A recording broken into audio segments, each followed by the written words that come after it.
Webafowethu umthandeni ke sekhipha inkulumo ke lapha ke eyenza koMaskandi ke basala bagodola ke lapha ke uthi ke kusekuncane lokhu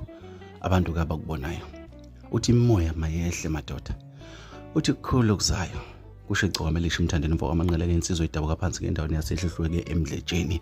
bafowethu ngicela uqale ngibingelela abantu abaqala ukusijoyina kuleli khasi ngithi sanibonani bafowethu mengiqala ungena ke ngicela wenze uzokulungiswa ke ucindezele nje but inga subscribe uphendula ke lama video ke engikwenzela wona ngoba futhi ke umthandeni ke sevele wabhutshuza ke enkulu kakhulu ke indaba ke lapha ke eveza ke ngokusobala ukuthi ke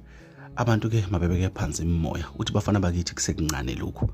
ukusho kanje lokho emva kokuthi ke enqamuleke indondo ke yakona ukusho inkulu nazo zonke ke ezake zatholwa ngamaciko koMaskandi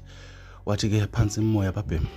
kusekuncane lokho ukuthi isiqalo lesi uthi okukhulu ke kuyeza sikhuluma ngeGcokama Elisha insizwa ke idume kakhulu ke noma ke ithronda kakhulu kulezi insuku ke ngengoma zayihlukahlukene kakhulukazi igushu ke nayo ke iParis ke lapha ke usevenze ngokusobacha bafowethu ke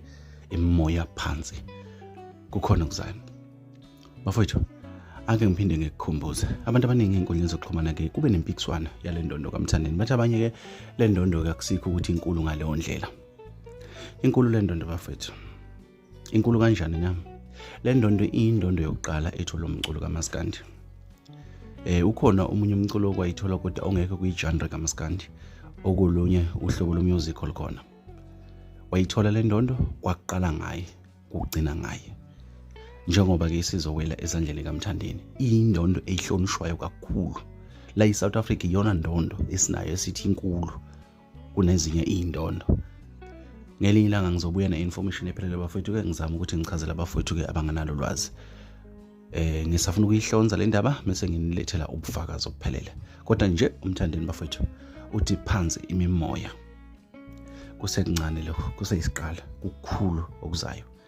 yabona bafowethu uma iciko kaMaskandi lezethemba lisho kanje kukhomba khona ukuthi ke kukhona okuzayo mina bafowethu ngikuthatha ngikubeke njengoba kunjalo ke ngithi ahlangane kwezinye ngikuphathele futhi ke eshisa bhe